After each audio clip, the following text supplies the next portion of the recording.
Boa tarde.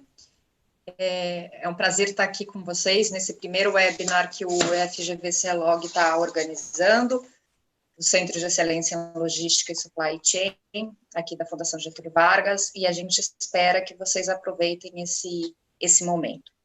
O nosso objetivo hoje é debater o panorama do e-commerce, tanto o que vinha acontecendo, né, quanto pós-pandemia, mas focando muito na questão da operação.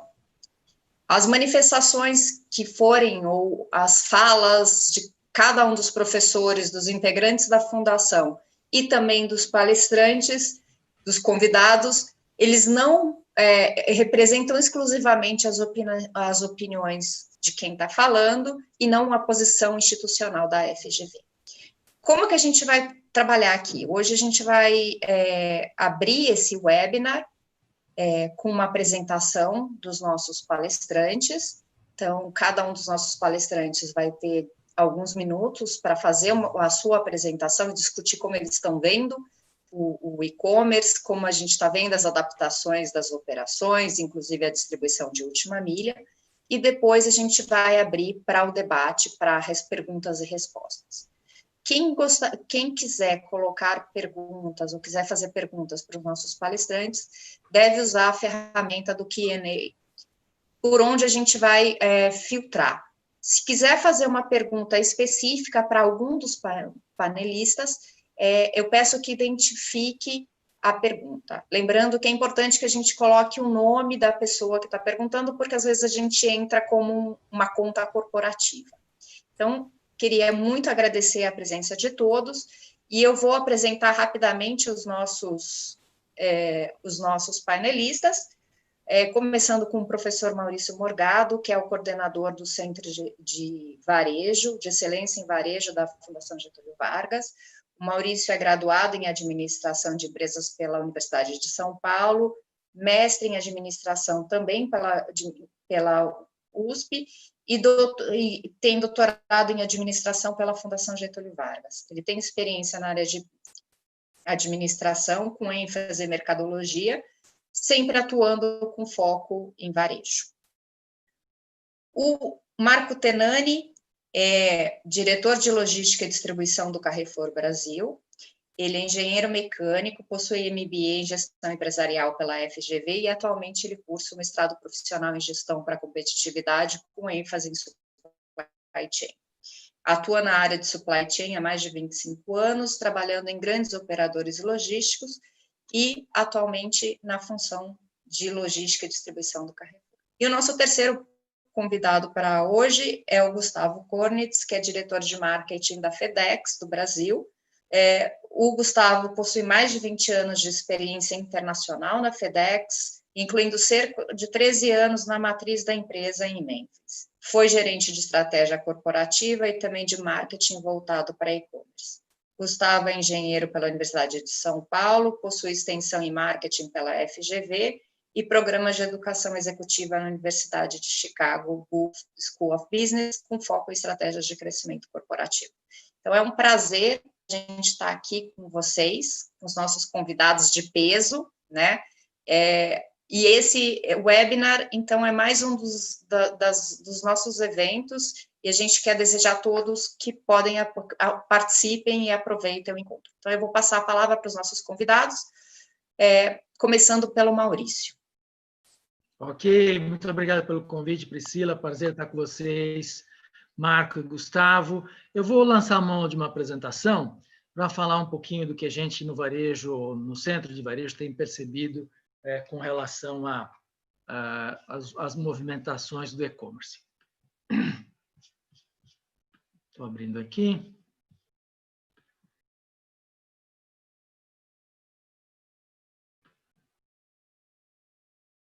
Conseguem ver a minha tela já? Ok. Então, a provocação, na realidade, foi tratar de perspectivas para o e-commerce antes e depois da pandemia, né? A gente visita muito a feira de varejo em Nova York, junto com o Centro de Excelência em Varejo, e a gente tem algumas coisas que acabamos trazendo de lá para mostrar para vocês como é que a gente imagina que vai ficar o papel da nova loja dentro deste mundo do e-commerce, desse mundo mais online, né? E realmente as notícias mais recentes, da época da pandemia, têm mostrado que o e-commerce tem cada vez mais ganhado espaço, né? Separei duas notícias aqui recentes, uma do dia 21, ambas da mercado de consumo. Vendas no e-commerce mundial sobem 209% em abril, um estudo aí da ACI, né? E abrindo um pouquinho esse estudo, tem uns dados bastante interessantes, setores que cresceram muito. Vendas gerais, 209%. Jogos eletrônicos, 126%.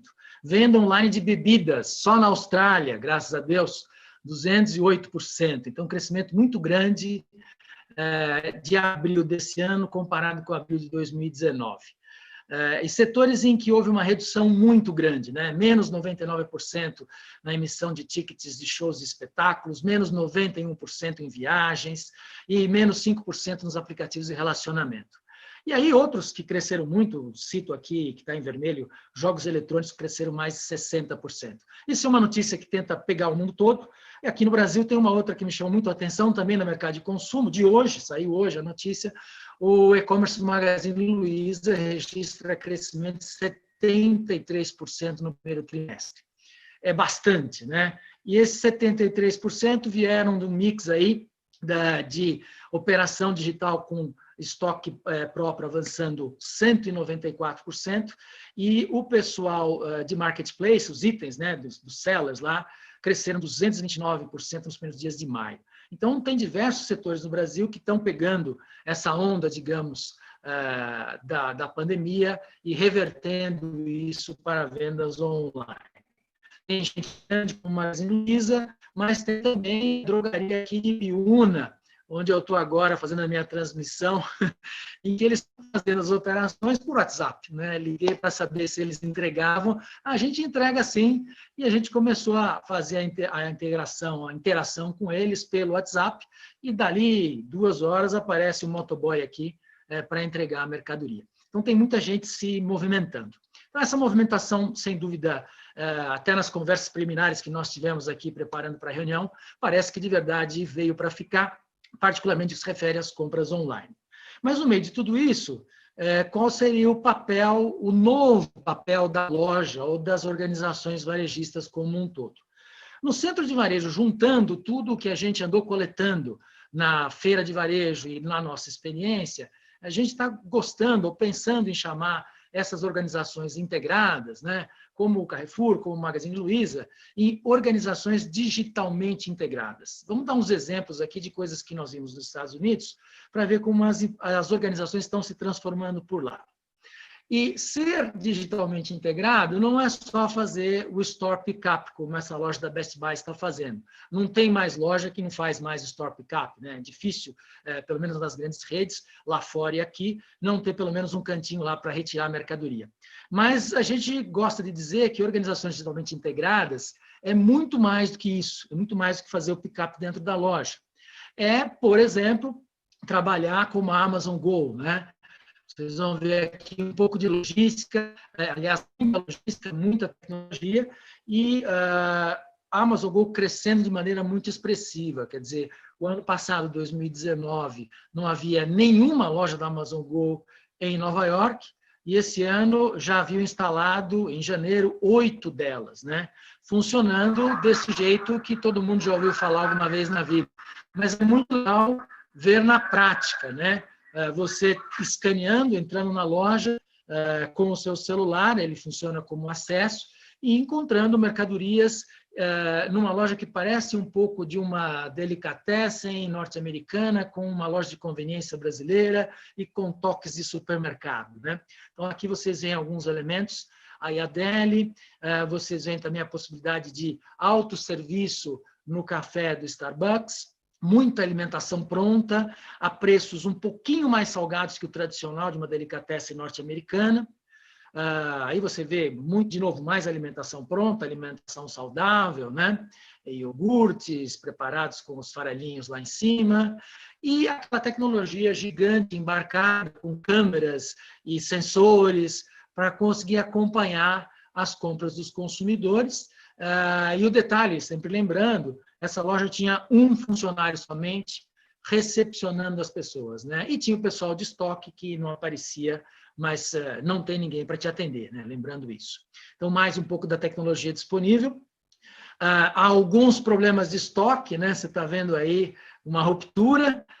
Esse é o pedaço que parece, tem um cantinho com carinha de supermercado, esse é o pedaço que parece mais supermercado, e aí você tem ruptura pura, tem ruptura tratada de um jeito legal, esse aqui no meio é tão bom que já acabou, né? É uma brincadeira aí com a falta de mercadoria, para não deixar a prateleira vazia. E aqui, simplesmente, na saída, ele abre a porta para você, como você vai ver agora. Então, ela está indo embora e dali a pouquinho, dali 20 minutos, vai chegar a conta no celular.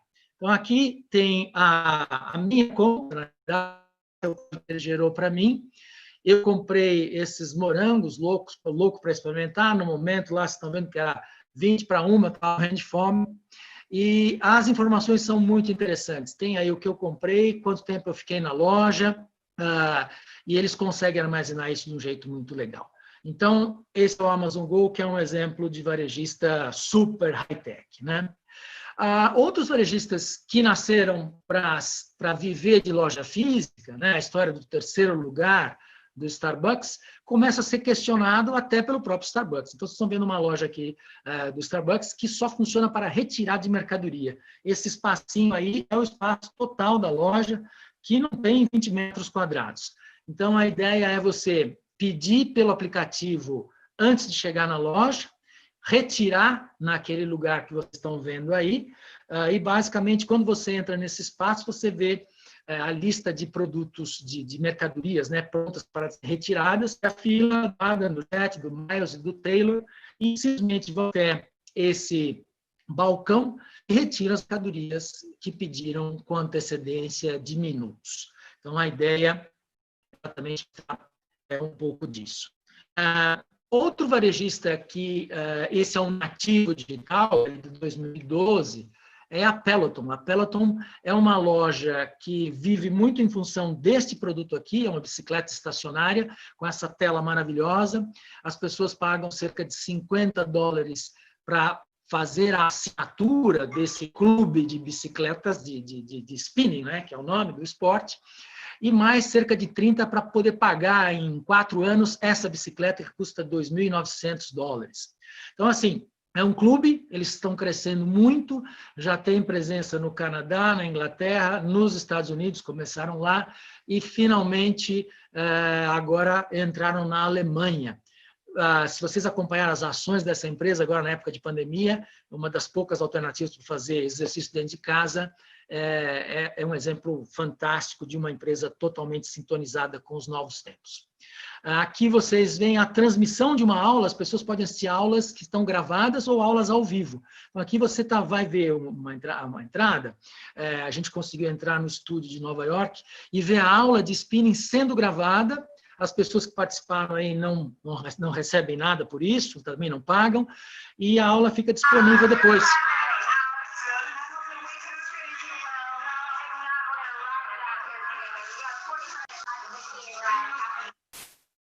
Os assinantes do serviço podem depois assistir essas aulas e ter a movimentação. Os professores são verdadeiros ídolos, né? Tem espaço no site da empresa, são pessoas muito reconhecidas.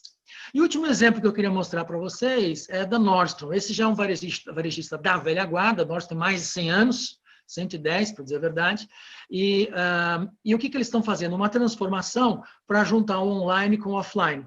Então, as compras podem acontecer na loja física, pode acontecer na loja online, e eles fizeram essa loja pequenininha, de cerca de 100 metros quadrados, para apoiar as operações do mundo digital. Eles chamaram isso de Nordstrom Local, em Nova York ele já tem 2 lojas dessas. E o que você pode fazer nessa lojinha da Nordstrom? Olha que bacana. Você pode retirar a mercadoria que comprou online e devolver a mercadoria que comprou online. Você pode fazer ajustes na roupa. Você pode ter também o auxílio para moda, o styling help, como eles falam aqui. Uma pessoa te auxilia na escolha das roupas que mais combinam com você. Pode consertar sapatos E nessa loja, especialmente nessa, você pode fazer a limpeza dos seus carrinhos de bebê. Tem muitos bebês na região que essa loja está instalada. E, finalmente, é típico da loja Nordstrom receber doações, aí você pode também receber doações. Então, para terminar, aqui tem o lounge em que você pode ter assessoria de moda. Você faz uma pré-seleção no site online, no site da empresa, e depois tem assessoria de um especialista em moda para compor o seu look. Aqui tem o alfaiate, que permite que você faça os ajustes nas roupas que você comprou online, deixa ali para retirar depois. Se for uma barra, você faz isso rapidamente. Aqui tem toda a parte de retirada de mercadoria. Se você não pode ou não tem ninguém em casa para receber mercadoria, você pode mandar entregar aqui e depois passar para retirar. Esse é o espaço de mercadorias compradas da própria Nordstrom. Eles também têm algumas coisas muito interessantes. Uma das coisas que vocês estão vendo aqui é a plataforma de ajuste de roupas, esse na esquerda da tela. Se você quiser embrulhar para presente, também tem uma seção para embrulhar para presente. E se você quiser devolver mercadorias que comprou não só na Nordstrom, como outros varejistas que têm a etiqueta da UPS, da Federal Express, por exemplo, você pode fazer a devolução das mercadorias dentro dessa loja, mesmo que não sejam, como eu disse, mercadorias da Nordstrom. Então, basta você escanear a etiqueta, jogar aí dentro dessa caixona que vocês estão vendo, e depois alguém encaminha. Tem gracinhas aí para os cachorrinhos, tem muita gente com cachorro lá. E aqui eu acho um exemplo muito legal. Praticamente não tem nada para comprar na loja, né? A não ser um ou outro merchandising como esse que vocês vão ver aqui agora. Olha que legal a integração do online com o offline. É um filme, e aqui você vê esse look na loja, pega o seu telefone com o aplicativo da Nordstrom, ele reconheceu o produto pela imagem, já fez o link direto, e se você quiser comprar, basta colocar na cesta de compras. Essa loja, como eu disse, não vende mercadorias, né?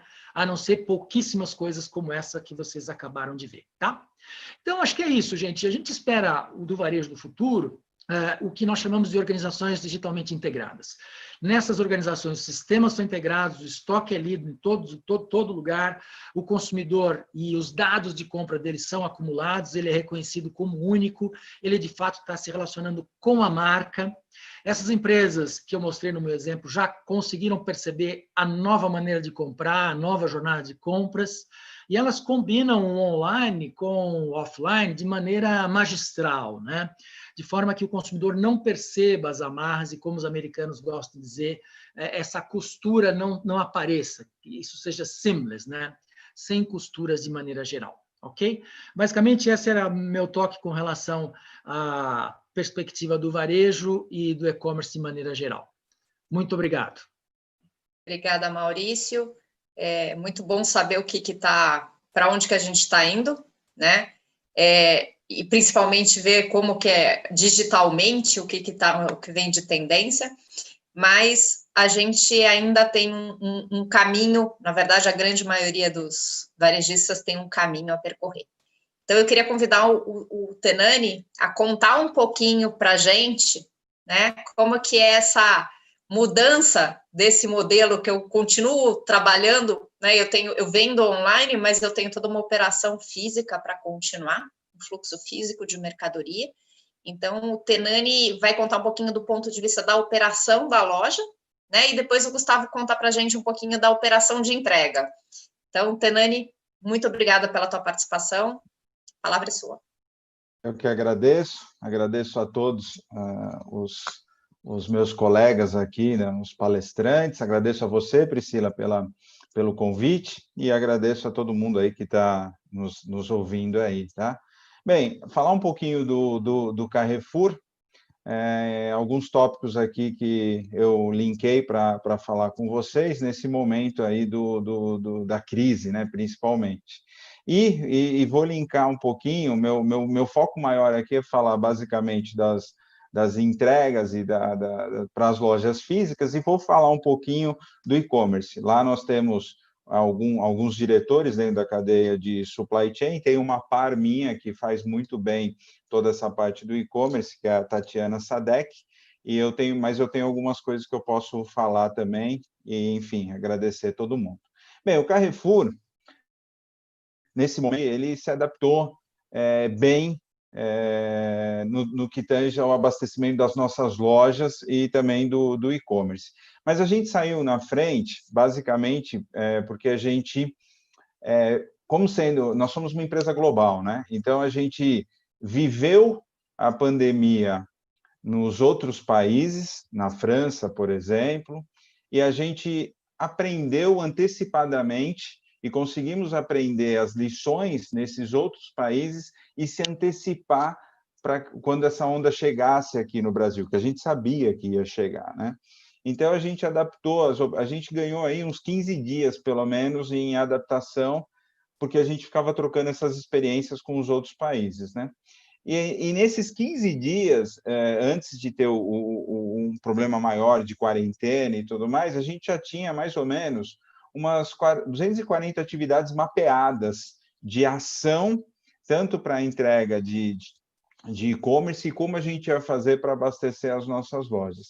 E teve alguns desafios aí importantes, né, que a gente vivenciou. Itens que, numa classificação ABC, eram itens de baixo giro e que, de um dia para o outro, a gente teve a explosão desses itens aí em termos de venda. Todo mundo fala muito aí, aqui, eu acho que quem está nesse evento, quem tentou comprar álcool gel logo num primeiro momento e não conseguiu fazer essa compra porque não tinha, estava em falta. Então, teve uma série de outros itens que também aconteceu. Aí eu faço um link com previsão de demanda. Fazer a previsão de demanda nesse momento é um grande desafio, tá? E foi um desafio para a gente conseguiu, alteramos alguns parâmetros do nosso sistema e conseguiu fazer relativamente bem isso. Mas o ponto principal do nosso sucesso nesse momento, eu posso dizer que o Carrefour tem saído bem, foi cuidar da nossa gente, né? As pessoas, cuidar da nossa gente nos centros de distribuição, os entregadores de última milha, nas lojas, fez toda a diferença para a gente, por dois motivos, né? Um motivo mais nobre, que é justamente cuidar das pessoas, da saúde dos colaboradores, porque isso é importante e não deixa de ser uma ação até social. E o segundo ponto é que, cuidando dessas pessoas, a gente ia garantir a operação, garantir que as pessoas fossem trabalhar e ter um baixo absenteísmo. Então, nós fomos aí o pioneiro nas lojas físicas de ter o acrílico em nossos caixas, de ter higienização adicional, de ter motoristas de última milha usando as máscaras de proteção, uma higienização total aí nesse tema. Outro ponto importante, a gente conseguiu, de uma maneira ágil, reconfigurar toda a cadeia de abastecimento numa visão end-to-end. A gente acertou os parâmetros de abastecimento para fazer pedido para os fornecedores de uma maneira muito rápida. A gente conseguiu adequar as operações, obviamente nós somos um grande player, então a gente conseguiu contratar muita gente de uma maneira rápida, os nossos centros de distribuição, para dar uma ordem de grandeza, tanto de e-commerce quanto operações dos CDs, a gente está falando aí que a gente contratou muito rápido, em 15, 20 dias, 900 pessoas, treinamos essas pessoas para fazer as operações, tá? Então, isso foi um pouco das reconfigurações que a gente fez. E como a gente abasteceu as lojas também sofreram por um motivo bom, teve muitas lojas nossas, aumentou muito a venda, né? Tiveram uma venda realmente muito maior. E lojas que a gente fazia entrega de 3, 4 veículos num dia, a gente teve que fazer entrega de 15 veículos, 10 veículos na mesma loja, num mesmo espaço de tempo. E aí teve toda uma estratégia de guerra montada para isso, desde ter gente nessa retaguarda da loja para fazer a descarga dos caminhões, até trocar o tipo de veículo e ampliar as janelas de entrega nas lojas. Isso foi super importante para a gente. No que tange ao e-commerce, nesse sentido das entregas, eu acho que a gente já tomou uma decisão um pouco novamente antecipada, há mais de um ano atrás. O nosso modelo de distribuição do e-commerce, ele privilegia o lead time reduzido. O que eu quero dizer com isso? Nós temos o que a gente denomina de side stores, que são pequenos centros de distribuição nas lojas, né? A gente tem estrategicamente posicionado alguns centros de distribuição em algumas lojas pequenos, que faz justamente a entrega do e-commerce, do alimentar principalmente. Então, quando você compra uma carne, alguma coisa, pede para entregar, sai desse ponto mais próximo da sua residência, que a gente denomina aí de side store. Então, a gente já usa, como o professor agora há pouco falou, integração, enfim, a gente de alguma maneira já integra também a loja, fazendo com que essa loja seja um hub para a entrega do e-commerce. Isso, para nós, também é um diferencial nesse momento. A gente não tem um único centro de distribuição para fazer o e-commerce saindo de um único lugar todos os produtos. Nós temos aí os hubs, os mini centros de distribuição nas grandes capitais aí, tá? Outra coisa importante que algumas pessoas perguntam, e com esse aumento da demanda, você reagiu contratando as pessoas? E como que é esse treinamento? Né? Como que foi feito esse treinamento? Bem, nesse caso, a gente optou por um treinamento de pouca sala de aula para os separadores, os operadores do centro de distribuição, e um treinamento que a gente denominou assim, basicamente, treinamento on the job. Então, as pessoas, elas treinaram junto com um outro operador, fizeram aquilo que a gente tinha jornada de 2 dias de sala de aula, a gente reduziu para 1 dia, e depois a pessoa foi aprender fazendo na prática, junto com um instrutor. Isso ajudou a gente, acelerou muito o nosso processo de aprendizado, né? A gente também teve crescimentos aí exponenciais, crescimento muito forte de demanda. Já falei um pouco sobre aqueles outros itens que eu acabei de mencionar. E outro ponto que sempre vem a pergunta, assim, e quais são os desafios de operação após a crise? A gente entende que uma coisa importante que beneficiou a gente, e acho que isso é o que veio para ficar, na verdade, a gente verifica um pouco que aquele conceito de ou você vai comprar pela internet, ou se você for sair de casa, você vai fazer o conceito one-stop shop, parar num único lugar e comprar o máximo possível das coisas, está acontecendo hoje na prática. Era muito comum os nossos clientes pegar a oferta nossa, sair de casa com o carro, parar em uma das nossas lojas, comprar a oferta. Pegar o carro novamente, sair dessa loja nossa, ir no nosso concorrente e pegar um outro item de oferta. Hoje, a gente sente muito que os clientes querem segurança. Então, parar num único lugar e conseguir ter todo o portfólio de sortimento e fazer a compra para aqueles que querem sair de casa e não vão receber o produto via e-commerce, uma entrega na sua casa, isso faz todo sentido.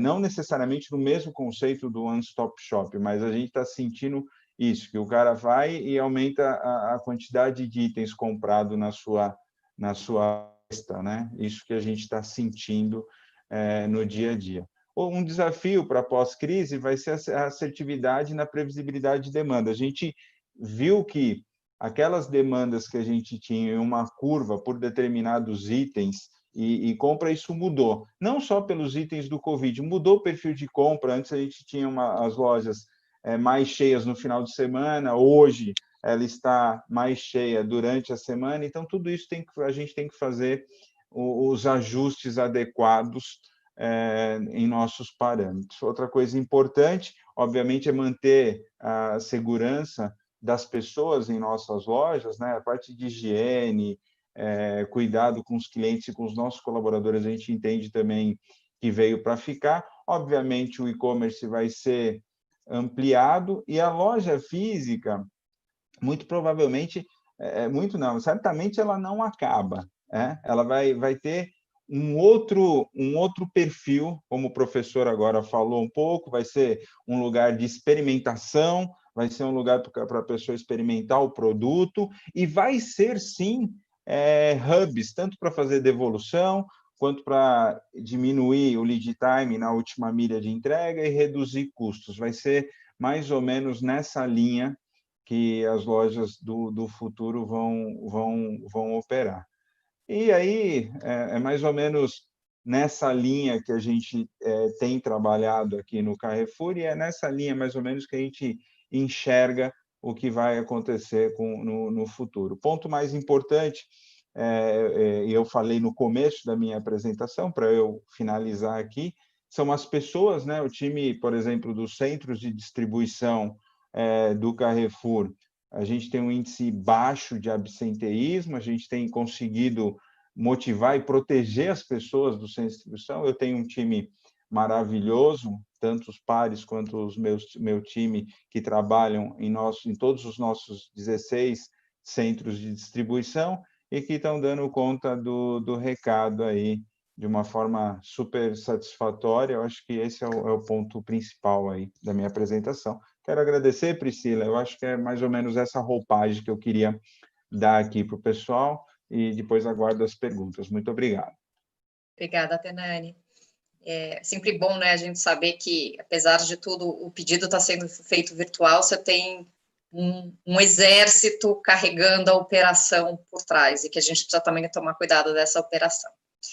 E agora eu passo a palavra, então, para o Gustavo. O Gustavo ele vai trazer uma outra perspectiva para a gente, que é a entrega, chamada entrega de última milha, né, a last mile, a distribuição de last mile. Na verdade, assim, uma vez que eu faço o pedido, e esse pedido está pronto para embarque, como que eu garanto, ou como que eu faço essa entrega para todas as casas, para todos os consumidores? Então, Gustavo, mais uma vez, obrigada pela tua participação, e eu passo a palavra para você.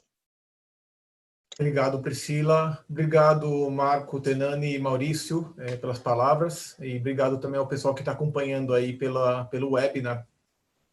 Em primeiro lugar, né, reconhecer, né, o desafio que a gente está vivendo hoje no mundo, né, como humanidade, que é um desafio sem precedentes, uma crise, uma pandemia sem precedentes que não teve nenhum cenário previsto no passado, assim, apesar de que alguns consideraram a possibilidade, ninguém nunca imaginou a dimensão de algo como isso, e agora a gente se vê numa situação que a gente tem que lidar com isso, com essa pandemia. A gente começou a lidar com a situação da pandemia muito antes dela chegar ao Brasil, né? Porque a gente tinha na China, na região de Wuhan, mais ou menos 50 milhões de pessoas em quarentena, então, e as fábricas ou estavam fechadas, ou para funcionar elas precisavam de um estoque de 2 meses de máscara. Agora, num cenário normal, quem é que estoca 2 meses de máscara para uma fábrica inteira? Ninguém. Então, você já teve aí o primeiro choque de cadeia de suprimentos, onde a China precisava de máscaras urgente, e como é que você faz chegar tanta máscara? A gente carregou muito embarque de máscaras nos nossos aviões para ir para a China, para continuar, para retomar a atividade econômica lá. E agora, a pandemia estabilizando na China, mas continuando no resto do mundo, o processo inverso acontece. A gente vê um movimento grande de equipamento de proteção individual, de respiradores, voando nos nossos aviões, indo para os centros de saúde, para os hospitais, onde eles são necessários. Então, é uma cadeia global e uma época muito desafiadora. Quando a gente entrou na crise, a primeira coisa que a gente fez, parecido com o que o Tenani estava descrevendo, foi cuidar das pessoas, garantir a segurança de todos, garantir a saúde de todos, as medidas de prevenção, equipamento de proteção, home office sempre que possível. A gente também colocou mais de 1.000 pessoas em home office só no Brasil, e depois todas as medidas para o pessoal que estava na operação, para operar com segurança, né? E um cenário muito, muito incerto, muito instável, porque você tem no Brasil, além dos desafios usuais da infraestrutura de estradas brasileiras, você tinha, além disso, um cenário mudando rapidamente, com cidades entrando rapidamente em quarentena, fechando acessos, fechando estradas, fechando entradas de cidades, e a gente operando um serviço essencial, então tendo que se adaptar rapidamente. Mas para entrar no tópico de e-commerce e dos desafios de logística, eu vou compartilhar minha tela e mostrar alguns slides que falam um pouco do e-commerce como um ecossistema, algumas tendências. e o que essas tendências significam para a logística do e-commerce. Só um segundo aqui para compartilhar.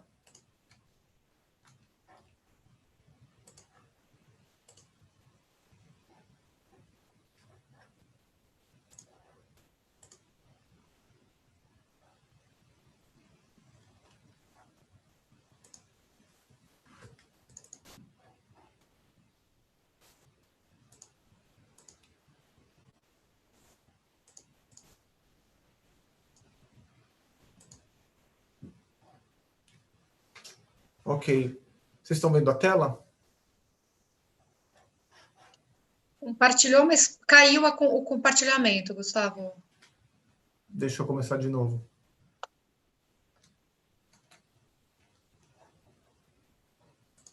A gente treina e ensaia, mas... Aqui, vamos lá.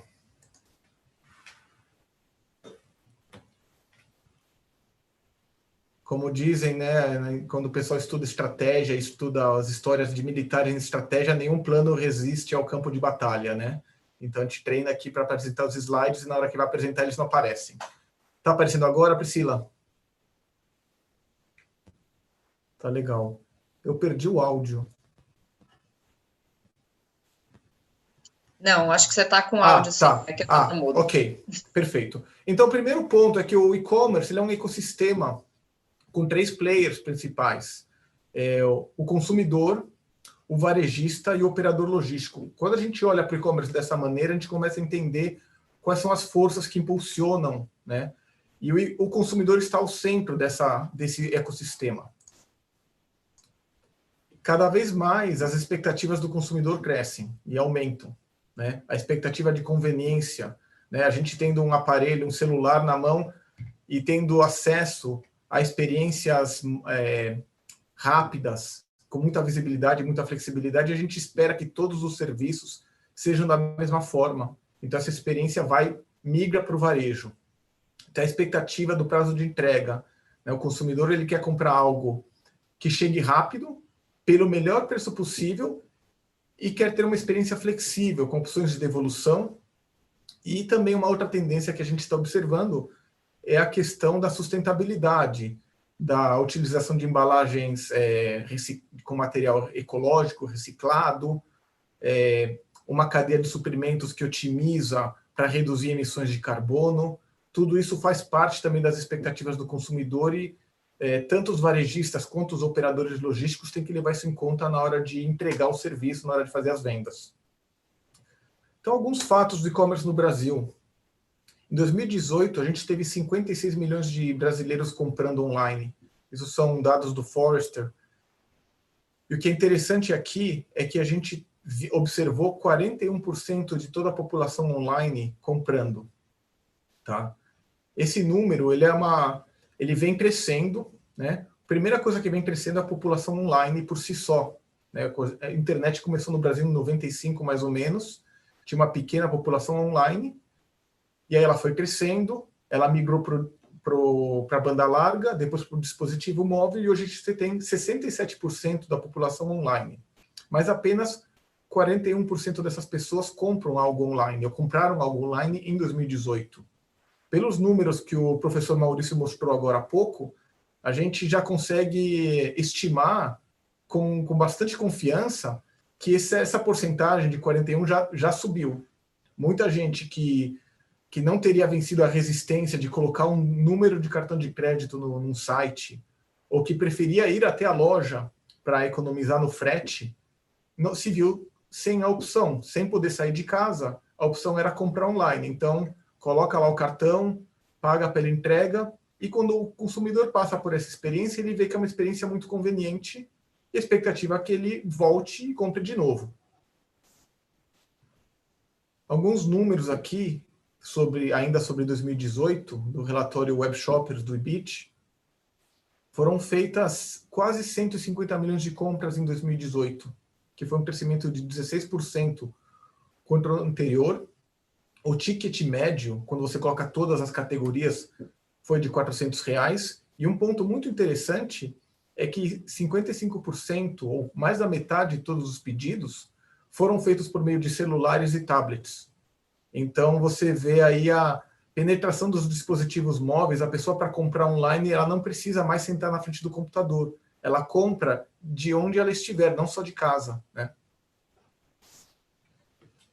E aí a gente tem um fato, né, uma tendência de que com a tecnologia acessível, essa população online vai crescendo. Então, todo mundo que tem um smartphone faz parte da população online. Então, a expectativa para 2023 é que a gente chegue perto de 160 milhões de brasileiros com acesso online. E com isso, a porcentagem de pessoas comprando online também cresça. E passe dos 41% de toda a população online comprando para 55% ou mais. Esses números são de uma projeção feita pré-pandemia. Então, a gente pode esperar e pode estimar que pós-pandemia a gente veja uma aceleração, né? Apesar de que durante a pandemia os aumentos nas categorias que cresceram são categorias mais relacionadas a compras de emergência, a compras de material de proteção e de saúde, farmácia e supermercado, e tem havido uma queda em categorias menos críticas, vestuários e viagens menos críticas durante o momento, a gente espera, a gente pode acreditar que a gente vai ver um aumento da população comprando online. E com isso, eu volto a falar do futuro, mas só o mapa do Brasil, a gente observa 80% de todo e-commerce no Sul e Sudeste, mas a gente vê um crescimento em regiões que, apesar de não serem majoritárias, começam a crescer mais. Por exemplo, o Nordeste. É uma distribuição bastante uniforme na faixa etária dos consumidores online e uma igualdade de gênero. Todo mundo tá comprando online. O frete grátis também é algo interessante da gente observar, tanto do lado da preferência do consumidor, que a grande maioria dos consumidores preferem pagar mais barato, mesmo esperando um prazo de entrega maior, né? Quase metade dos consumidores não aceitaria pagar mais caro para receber o produto antes, mas isso deixa, né, isso é importante para o varejista saber, que a outra metade dos consumidores ou é indiferente ou topa pagar um pouco mais quando é um item de urgência. Essa é uma coisa muito importante, porque nem sempre o prazo é o mais importante, mas em alguns casos e o consumidor aceita pagar mais. Em termos de porcentagem das vendas com envio grátis, a gente tem um gráfico aí no lado esquerdo da tela com duas linhas, uma linha laranja e uma linha cinza. A linha laranja mostra que entre os top 10, entre os maiores varejistas online do Brasil, a gente vê de 19% a 34% das vendas feitas com frete grátis. E o total do mercado varia em torno de 40%.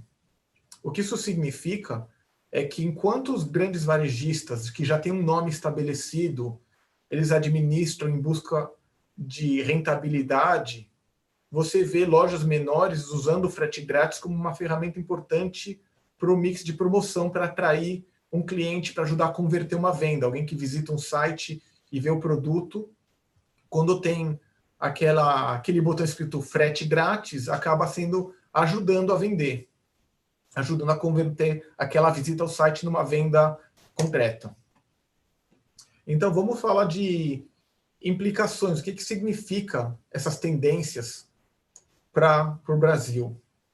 A primeira expectativa aqui é que, enquanto o varejo total vai crescer 3,7% nos próximos 5 anos, a cada ano, o online vai estar crescendo 10 vezes mais rápido que o offline. Então, o offline vai crescer 2% ao ano, e o online esperado crescer de 22% a 23% ao ano, entre 2018 a 2023. Com esse crescimento mais rápido, a gente vai ver nesse período de projeção, 40% de todo o crescimento vai vir de e-commerce. E isso vai fazer com que o e-commerce passe dos atuais 5% a 6% de todo o varejo brasileiro para 12% em 2023, ou mais, se as tendências da pandemia resultarem numa aceleração do crescimento de e-commerce. Mas a participação do e-commerce vai dobrar no Brasil. E eu já vou falar de implicações, mas é interessante também ver como é que estão os outros países do mundo em relação ao e-commerce? Que porcentagem das vendas é gerada pelo online? Então, no Brasil, a gente falou de 6% em 2019. Nos Estados Unidos, esse número é de 17% a 20%, e na China é quase 30%. O Brasil espera chegar a 12% de todo o varejo online em 2023.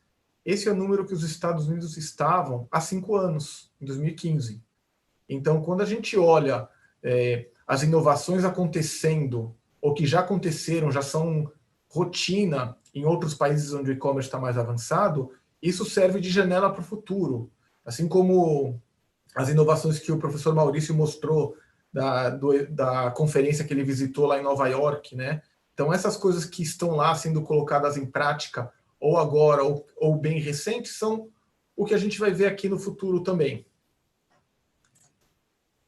Em termos de categorias, isso é interessante para os varejistas, né? Para quem está entrando no e-commerce agora e quer crescer no e-commerce, entender as implicações de crescer online. A gente vê categorias como vestuário e calçados crescendo o online muito mais rápido do que offline.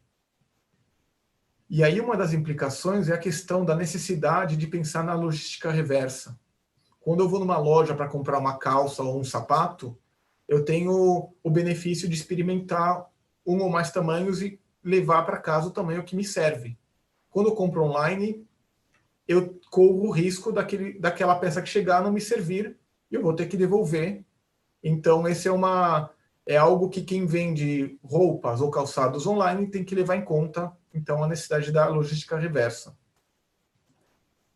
A gente vê também algumas categorias em que tem uma previsão de declínio no offline. Então, livros e música e vídeo, a gente tem um crescimento rápido no online, mas a projeção é de que o offline vai contrair, né? E eu, falando pessoalmente, eu não consigo lembrar, acho que eu não comprei nenhum CD nos últimos 10 anos, fácil, ou mais. Então, a música partiu para o digital faz tempo, né? O livro ainda é misturado, né? Eu, falando pessoalmente, eu ainda, vez ou outra, eu compro um livro porque eu quero levar comigo numa viagem e levar na mochila, mas também tem muito livro que eu escuto o áudio do livro e nunca toquei no bem físico, né? Ele vem pela nuvem. Então, isso aí também traz implicações para os varejistas, dependendo da categoria em que eles estão.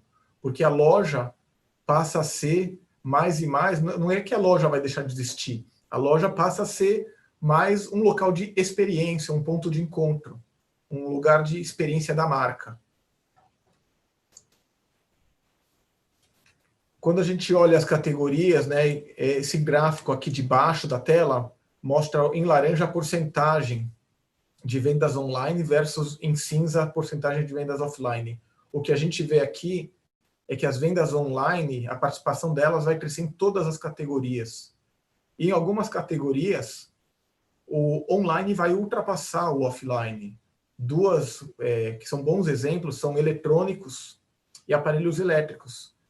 Isso porque é muito mais fácil comprar um aparelho, um eletrodoméstico, uma máquina de café, fazer o pedido online, ler as revisões, os reviews, pesquisar preço e comprar, e ter a conveniência de receber o produto em casa, do que ir até uma loja.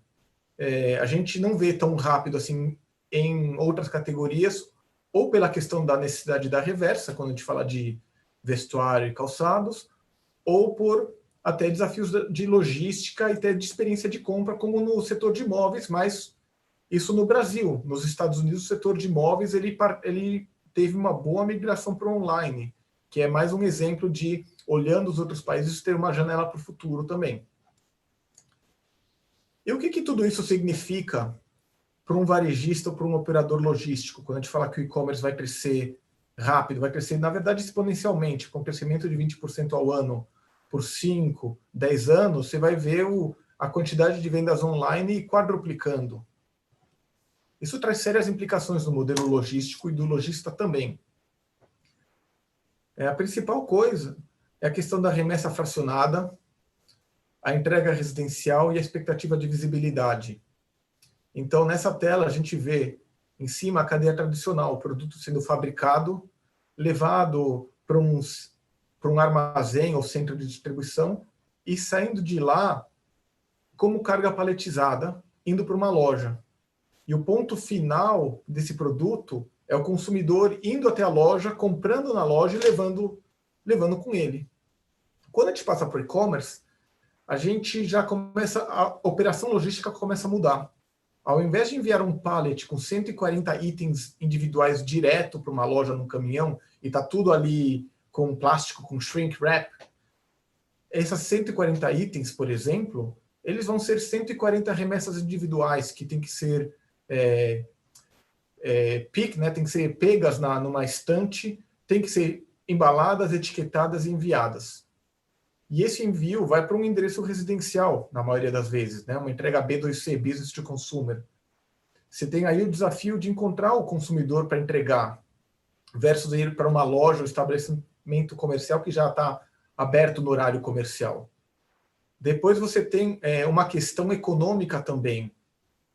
Quando você faz uma entrega e deixa um pallet de carga, você tem bastante peso, bastante produto, bastante valor de mercadoria, e aí o valor dessa última milha em relação ao valor de mercadoria é um número muito baixo.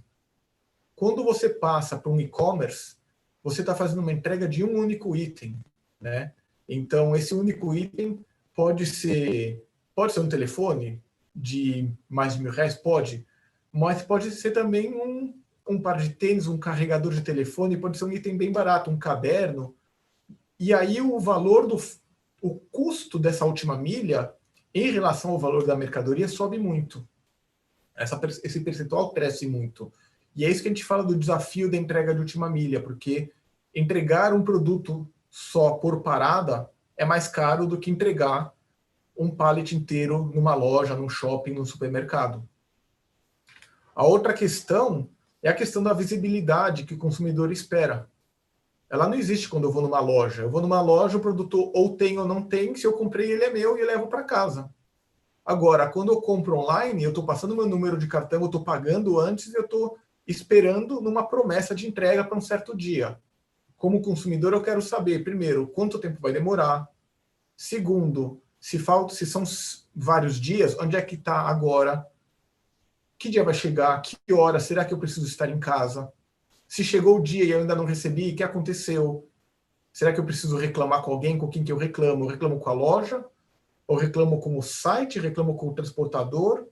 Né? Então, o consumidor passa a ser um agente, né, um participante dessa experiência. Depois tem a questão da devolução e troca que eu falei antes. E a questão da expectativa de omnicanalidade, que o professor Maurício também mencionou. Ele mostrou uma foto lá da loja com o Buy Online, Pick Up Here, né? O BOPS, Buy Online, Pick Up in Store, que é comprar online e ir buscar numa loja, ou comprar online e ir devolver ou trocar numa loja, também é uma expectativa. Então, além dos operadores logísticos, os varejistas também estão se deparando com um novo mundo, com novas expectativas do consumidor. Era isso que eu tinha para compartilhar em termos de conteúdo, para apresentar o tema.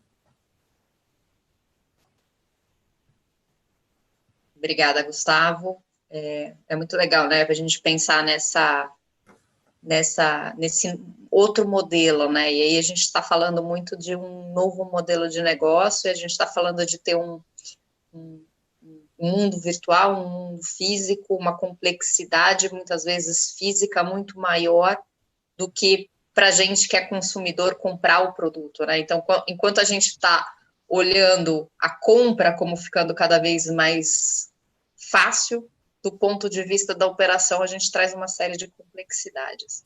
Eu queria agradecer, eu acho que foi muito interessante esses 3 momentos, né, da gente olhar o que está acontecendo, esse panorama, né, e aí a gente agora vai abrir para perguntas. A gente tem algumas perguntas aqui, eu tenho um monte de pergunta para vocês, mas eu vou dar preferência aqui para o nosso pessoal que está colocando as perguntas aqui. Então, eu vou começar com a primeira pergunta, é uma pergunta do Paulo, eu acho que essa pergunta, Maurício, talvez você seja a pessoa mais adequada para responder, né? Uma pergunta do Paulo Madureira sobre como que esse mundo, né? A gente está falando muito do varejista, de grandes varejistas aqui, mas a gente também existe a possibilidade do pequeno varejista vender via marketplace.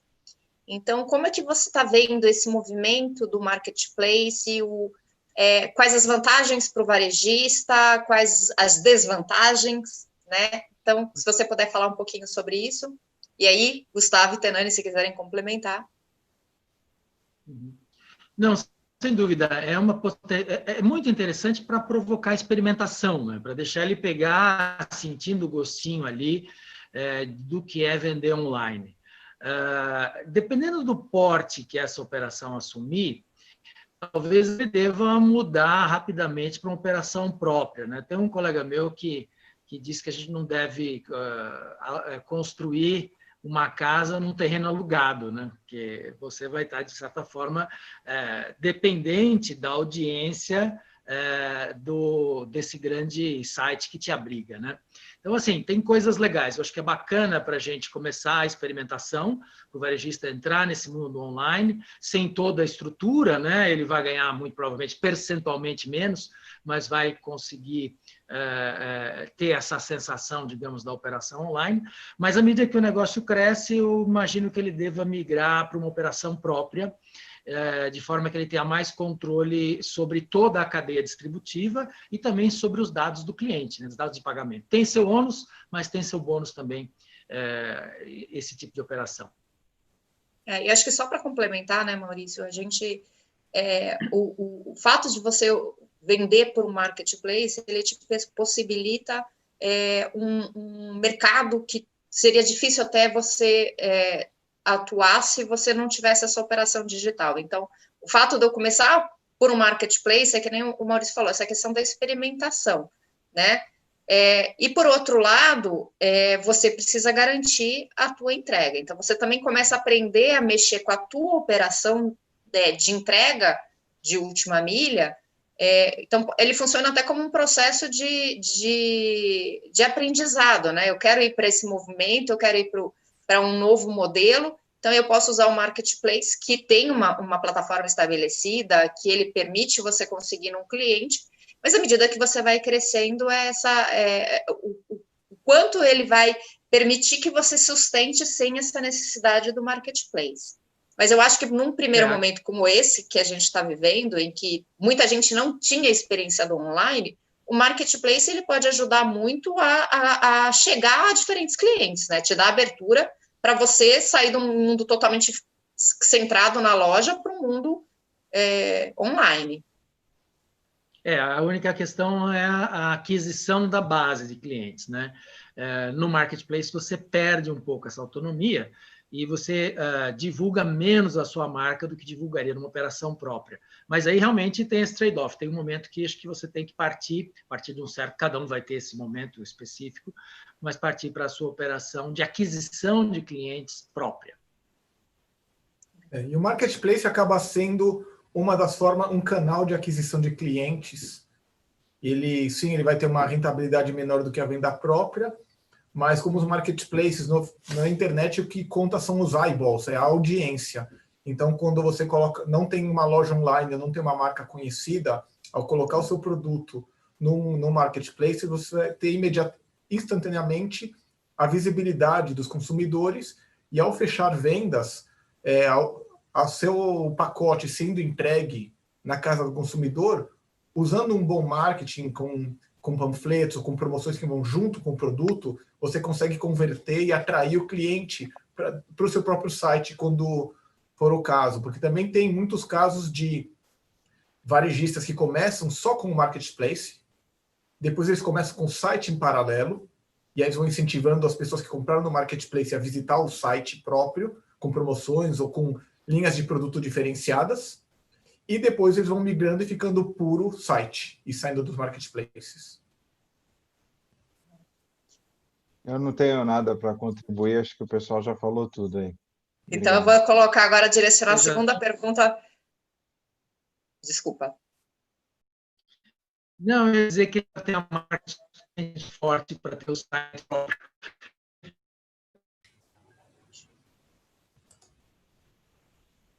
Maurício? Acho que a gente perdeu a conexão. Eu vou fazer a próxima pergunta e depois a gente retoma com o Maurício. Bom, próxima pergunta é a pergunta da Andréia, e eu queria direcionar ela para o Tenani e para o Gustavo, porque eu acho que é uma pergunta essencial, né? Hoje o varejista, a gente fala, o varejista tem como obrigação atender o cliente. E a pergunta da Andréia é: se o empresário anunciar para venda um produto e o produto não estiver disponível no momento da entrega, quais as consequências para isso? Quer começar, Gustavo? Posso começar. Acho que aí é uma questão, também é um desafio logístico importante, a questão da visibilidade de estoque, gerenciamento de estoque com precisão e com transparência para o cliente. E ter transparência, de colocar... existem muitas plataformas que já permitem que o varejista dê visibilidade para o consumidor na hora de comprar. Esse item não tem em estoque, ou esse item vai ter uma entrega com um prazo mais longo, ou tem também muito comum o pre-order, um item que ainda nem tem na loja, mas já está sendo vendido para você já reservar, já comprar o seu. Então, mas aí é muito importante a questão de ter uma estrutura robusta de gerenciamento e visibilidade de estoque e trabalhar com transparência e honestidade na frente do consumidor. Eu acho que é um pouco nessa linha, professor. A gente tem que ter todos os controles e acurácia de estoque, obviamente, para quando ofertar esse item, você ter a capacidade de entregar. Tem também, obviamente, quando você não tem esse item, você já coloca, é normal você ver num site, o item não disponível agora, e no momento, se você por um acaso falhou todos esses controles, você ofertou o produto e não tem, obviamente você vai ter que minimamente tornar o dinheiro desse cliente e talvez fazer isso virar uma oportunidade, né? Eu lembro numa outra empresa que eu trabalhei, eu era responsável também pelo e-commerce, acontecia isso algumas raras vezes, e quando acontecia, a gente oferecia um gift para o cliente por essa compra frustrada, que a gente frustrou essa venda para o cliente, devolvia o dinheiro para o cliente e oferecia outras opções com preço promocional para o cliente também. Então, a gente muitas vezes buscava transformar isso numa oportunidade nova de venda. Fazer uma comparação com grandes players e que a gente já viu os top de mercado, e acho que o Carrefour, entendo que o Carrefour é um desses, é atender o cliente a qualquer custo. E se for frustrar, porque às vezes é inevitável você frustrar o cliente em algum momento, mesmo você não querendo, tentar fazer com aquilo que ele saia com uma boa imagem sua, mesmo que você invista um pouco, seja nesse gift que eu falei ou em outras coisas. É mais ou menos nessa linha. Maurício, quer complementar? Você que é um cara de marketing, Maurício, o que é a consequência de você não atender teu cliente?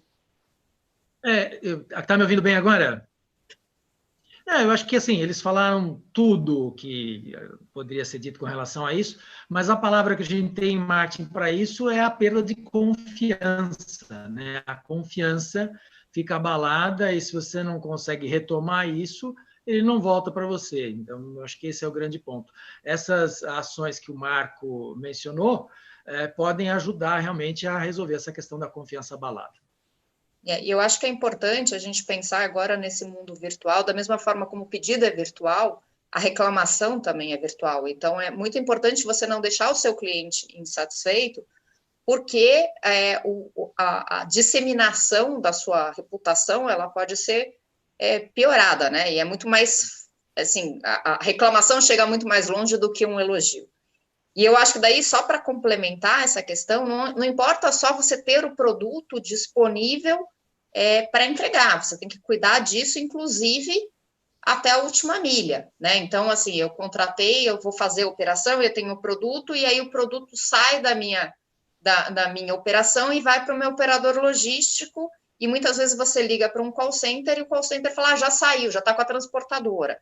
Não, a empresa ela tem que se responsabilizar por essa perna também, e aí o Gustavo pode falar, porque você está vendendo o produto, você não pode transferir essa responsabilidade. O cliente não está comprando da transportadora ou do operador logístico. Você tem que garantir a satisfação dele até chegar. Então, ter o estoque, ter um bom controle de estoque e ter uma boa previsibilidade do prazo de entrega, é melhor você errar por prometer um prazo mais longo do que prometer alguma coisa e não cumprir. Então, você tem que ter muita clareza desse processo de entrega. Próxima pergunta é para você, Marco, do Marcelo. Ele fala sobre que o Carrefour já tinha algumas estratégias de pick-up nas lojas, mas que os consumidores parecem não ter percebido isso antes da pandemia, não usarem tanto essa estratégia. Como isso está funcionando agora e qual é a perspectiva pós-pandemia? Você está no mudo, Tanani. Sim, agora eu vi. O Marcelo já até deu um feedback aí que eu vou trabalhar internamente para entender um pouco por que ele não tinha essa visão. Bem, na pandemia, agora o que aconteceu? A gente tem aí aproximadamente entre 30 e 40 lojas, que a gente tem esse formato de pick-up store ou drive, né, que é um modelo também que a gente tem nessas lojas, e está funcionando super bem. Nesse momento de quarentena, a gente também vê vendas aumentando, né, que a pessoa não precisa nem sair do carro, então também está linkado com o primeiro ponto que eu falei, de a pessoa se sentir segura, correndo menos riscos. Então, esse é um negócio que está funcionando super bem. A resposta para o Marcelo é essa. Tem dado conta do recado e acho que a gente tem que divulgar ainda um pouco mais, pegando essa fala dele. Obrigado pela pergunta. Pessoal, a gente está com muita pergunta aqui, eu vou dar tentar dar uma acelerada. Aqui a gente falou muito do frete grátis, né? O Gustavo falou do frete grátis e o Giancarlo pergunta se, né, quando a gente fala de frete grátis, se o preço não está embutido do serviço, ou quando a gente... E aí eu complemento a pergunta dele, frete grátis hoje é grátis mesmo? Alguém está pagando a conta. Então, como é que vocês estão vendo essa perspectiva do frete grátis? E quais os cuidados que eu preciso tomar para não perder dinheiro quando ofereço frete grátis? Vocês já ouviram falar aquela expressão, não existe almoço grátis? Não existe frete grátis. Alguém está pagando a conta. Então, se o frete está grátis ou muito barato para o consumidor, ou ele foi embutido no preço da mercadoria, ou ele é uma decisão promocional do varejista que está consumindo parte da margem dele para vender o produto e promover o produto, ou esse frete está grátis ou barato para o varejista por uma negociação com o transportador. Mas a entrega de última milha está muito longe de ser grátis. Ela é significativamente mais cara que a entrega do B2B. Então, não existe frete grátis. A questão é onde é que o valor está sendo... quem está tendo a vantagem de economizar no frete. Esse é o ponto. Tá? Esse é o primeiro ponto. E aí, a pergunta é como é que a gente barateia o frete? Como a gente chega mais próximo possível do frete grátis? Melhorando a eficiência de entrega. Trabalhando em parceria. É uma parceria entre o varejista, o consumidor e o transportador, com modelos alternativos de entrega, né, com pontos de retirada, com o modelo de comprar online e retirar na loja, barateia muito o frete, porque a entrega na loja é uma parada regular no endereço comercial, com uma entrega de alta densidade. Então, o preço de entrega daquele produto que foi entregue junto com mais centenas de itens, o preço da entrega se aproxima, sim, quase do frete grátis. Então, a questão é explorar os modelos alternativos de entrega para chegar o mais perto possível do frete grátis. Caso contrário, alguém está pagando a conta, ou é o consumidor, ou é o varejista, ou é o transportador. Não sei se alguém quer colocar. Eu gosto de falar muito que nem se falou, alguém está pagando a conta. E o que eu preciso como organização para não perder dinheiro é avaliar todos os meus custos, os custos de transporte, a própria apresentação do Gustavo, ele traz isso, né? Você levar para casa do cliente, normalmente não é o mesmo produto. Então, no mesmo veículo, você pode ter um livro, um celular e uma prancha de surf. Como é que você coloca e otimiza um transporte? Então, o frete, na entrega final, ele é muito mais caro. O que a gente precisa ver é o quanto que esse frete grátis é uma estratégia de marketing e o quanto que eu efetivamente estou sabendo calcular esse valor do frete. Gustavo, aqui tem uma pergunta sobre como é que você vê as perspectivas do crescimento das exportações brasileiras pela questão impulsionadas pelo cross-borders e-commerce. Não sei se você... Sim, essa é uma excelente pergunta. O cross-border ele é um nicho dentro do e-commerce, ele não compõe a maioria, mas o consumidor, quando compra algo online vindo de outro país, ele tem algumas razões. E a principal razão é o acesso àquele tipo de produto que ele não tem localmente. Então, para o Brasil sendo um país tão único, tão especial, a oportunidade é imensa, porque os nossos produtos, a gente tem produtos no Brasil que não existem em outros lugares, seja no ramo alimentício, seja no vestuário e moda, seja em esportes. Então a gente tem coisas como capoeira, que não existe em nenhum outro lugar. Se alguém quer comprar um berimbau online, esse berimbau ele está 99% de chance esse berimbau está aqui no Brasil. Então, para quem vende berimbau, você pode vender para o mundo inteiro, né? E o transporte, a parte do transporte é transparente, é seamless. Você poder fazer uma venda online, você abrir a sua loja para o mundo, né? Abrir a vitrine da loja para qualquer lugar do mundo que tenha uma conexão com a internet. Essa pessoa poder comprar de você. Você colocar numa caixa e saber que ela vai chegar, né? Colocar no sistema de entrega como o da FedEx e ter certeza que vai ser entregue no prazo esperado, é fantástico. Então, a expectativa é de que já existe o potencial, o e-commerce de exportação brasileiro é importante. A outra coisa, com o dólar caro e o real desvalorizado, o nosso produto fica mais barato lá fora. Então, isso aí acaba incentivando e favorecendo a exportação brasileira. Alguns cuidados importantes para quem vai vender cross-border, que vão além da preocupação com a logística, é a questão de como é que você coloca o site na língua do país de destino para onde você está vendendo, como você aceita os meios de pagamento daquele país, como você previne fraudes, como você estima custos de alfândega, que é o que a gente chama de total landed cost, é o custo do produto, mais o custo do frete, mais o custo da liberação alfandegária. Esse é o total landed cost. Como você estima isso? Na FedEx, a gente tem ferramentas que a gente coloca no site dos nossos clientes para abrir imediatamente a loja online deles para qualquer país que faz parte do grupo de países para onde ele quer vender, aceitando moedas locais, prevenindo fraudes e calculando o custo de alfândega, né, o total landed cost. Obrigada. Próxima pergunta eu vou direcionar para o Maurício, né? E aí eu vou já colocar aqui com algumas... apimentando a pergunta, né? Então, a pergunta vem do Isaac, e ele pergunta com os grandes players, os top 10, os top 20 do e-commerce, como Amazon, Magazine Luiza e outros, como ficam os pequenos e médios varejistas nesse novo momento pós-pandemia? Então, que recomendações do ponto de vista aí você de varejo mesmo, você coloca para esses pequenos e médios? E aí, após a tua pergunta, eu vou emendar para o Tenani e para o Gustavo, que sugestões e recomendações do ponto de vista de operações precisam ser feitas, podem ser feitas para esses pequenos e médios. Ok.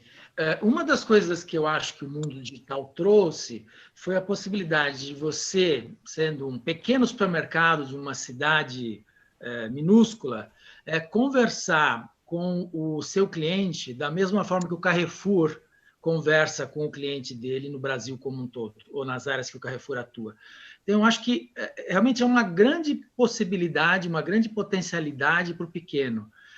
Vai ser mais trabalhoso para ele? Vai, mas eu acho que ele tem que manter o banco de dados de cliente, que é uma coisa que varejista, só os grandes fizeram isso, e os médios agora começaram a fazer, mas ele tem que manter essa proximidade com o cliente com relação a saber onde ele mora, o nome, endereço, telefone, o nome do papagaio, do cachorrinho, manter todo o histórico de compras, e tem muita ferramenta hoje, às vezes até gratuita para fazer isso. Então, é fazer um pouco dessa lição de casa e se aproximar do consumidor sem medo, não é só o Carrefour que pode conversar, né? Você também, pequeno açougue, pequena mercearia, pode ter 3 mil nomes, 4 mil nomes, 5 mil nomes, quer seja ali na sua área de influência ou mesmo nacionalmente, para conversar e para manter o diálogo. Então, as conversas podem acontecer das mais diversas maneiras, através de blogs, através de filmes, através de redes sociais. Vai ser diferente o que eles vão fazer? Vai ser mais simples? Vai ser mais simples. Mas a proximidade, a lembrança da marca vai acontecer do mesmo jeito. Então, tipo, arregaçar as mangas, né? Abrir o coração e colocar a sua operação digital no ar. Eu quero completar aí, o professor, para mim faz todo sentido o que o professor falou, professor Maurício, e eu adicionaria o seguinte, além do e-commerce, né, que a gente tem falado bastante, trazendo um pouquinho para o viés de loja física, pegando todas essas informações e se aproximando do cliente, qual será a sua estratégia de abordagem desse cliente? Eu dou um exemplo, e aqui acho que todo mundo que está aí, os participantes, deve lembrar de um pequeno comércio perto da sua residência, que o cara tinha algumas categorias chamadas killers, que o cara era bom em alguma coisa, você vai falar, eu quero comprar uma bomboniere, um chocolate, eu vou na venda ou no mercadinho e tal, porque ele é bom, ele é bom nesta categoria, criar um diferencial, tanto em produto quanto em serviço, seja ou na internet ou na loja física. Então, você vê alguns players muito pequenos em regiões, por exemplo, eu moro no interior e eu vejo alguns que eu nem sei se foi a estratégia dele que nasceu assim, mas aí você pensa assim, eu quero comprar um doce da região ou um doce XPTO. Você vai naquele lugar que ele tem, dentro do sortimento dele, a categoria killer dele é a bomboniere, por exemplo. Então, sabendo, com essas informações que o professor falou, qual vai ser o seu diferencial, tanto em produto como em serviço, ou seja, online, ou que seja no offline, no físico, para o cliente ir lá e degustar, ter essa experiência. Estou trazendo um pouco para a parte de alimentos, que é onde eu acho que é mais ou menos por aí. E só para provocar um pouco a Priscila, perto da casa dela tem um category killer desses, que chama fritos e assados. Acho que não tem ninguém no bairro que não compra no fritos e assados, né, Priscila? Realmente o cara é muito bom, aquela polentinha, aquela casquinha, só ele consegue fazer. Ele só pode até digitalmente. E muitas vezes ele fez por um conhecimento tácito, né, implícito. Ele aprendeu e foi lá e fez, não foi nem porque ele estudou. Agora, se você tem as bases e conhece bem o cliente, você ainda pode estudar, você pode falar como que você vai atuar ali. Eu acho que mais ou menos nessa linha aí, conectando o que o professor aí falou. Gustavo. A pequena e média empresa de hoje é a futura, todas têm o potencial, né, em diferentes níveis, de se tornarem as próximas grandes empresas.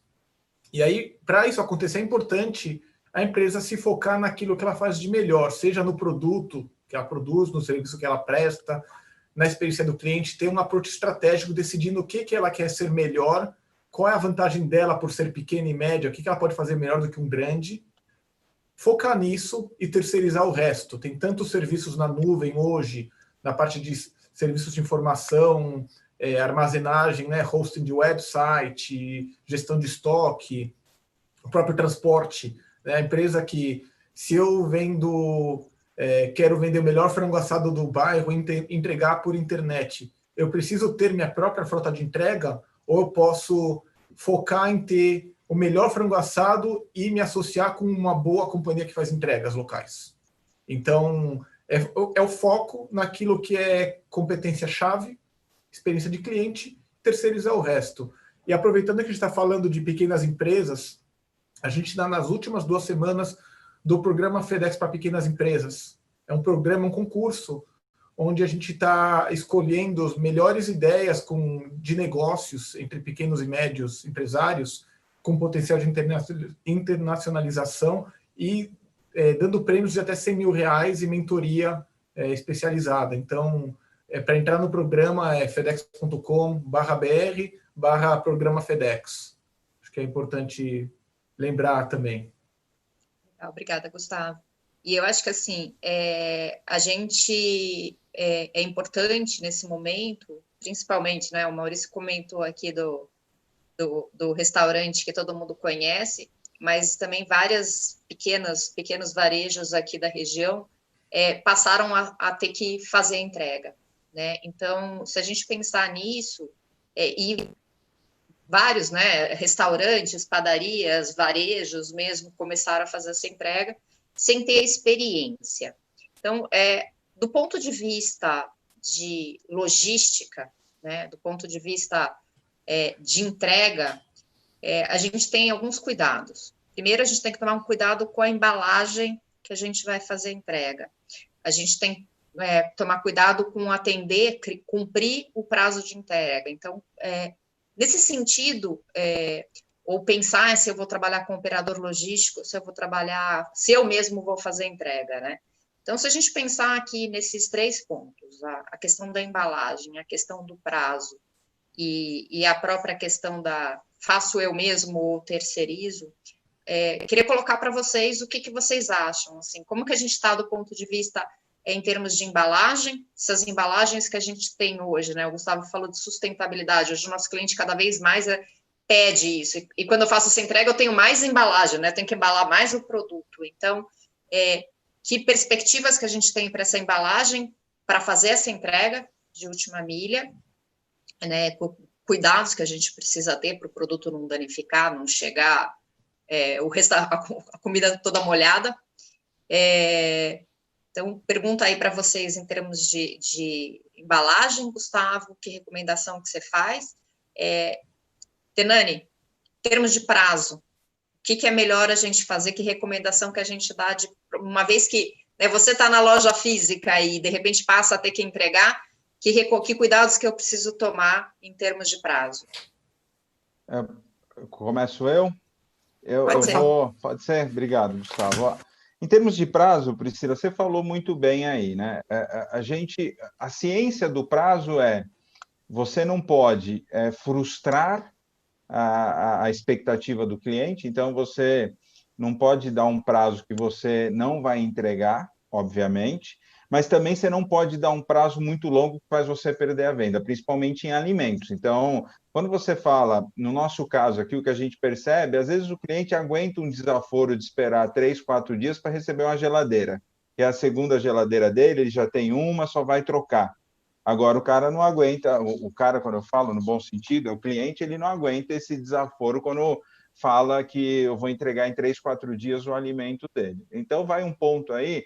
Nós do Carrefour, a gente se orgulha disso, porque dentro da pandemia, enquanto alguns players concorrentes nossos tiveram 10, 15 dias para entregar o pedido, nosso prazo máximo foram de 4 dias e a gente já voltou à normalidade de 2 dias aí nas entregas. Então, o prazo mais importante é achar essa equação e, sem sombra de dúvida, essa equação entre não frustrar o cliente e ser rápido o suficiente e, sem sombra de dúvidas, você garantir o que você se comprometeu.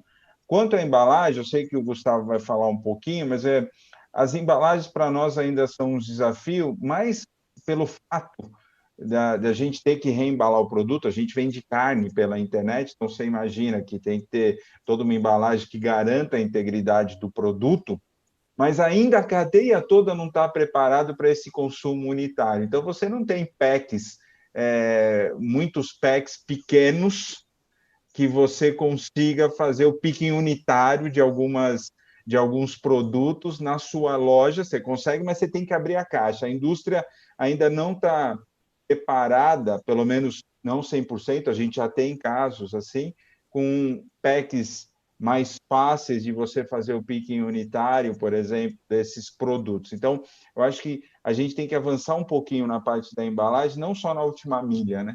Mas pensar na cadeia como um todo e como sai da linha de produção, pensando nesse cliente final, como se fosse um carro que depois vai ter que ter a manutenção e o cara não pensou que quem está fazendo aquela manutenção não vai ter o espaço para fazer a manutenção ali, porque o carro não foi projetado para ele. A gente tem que projetar as embalagens corretas desde o começo para a chegada do consumidor final. Acho que tem um pouco a ver com isso, tá bom?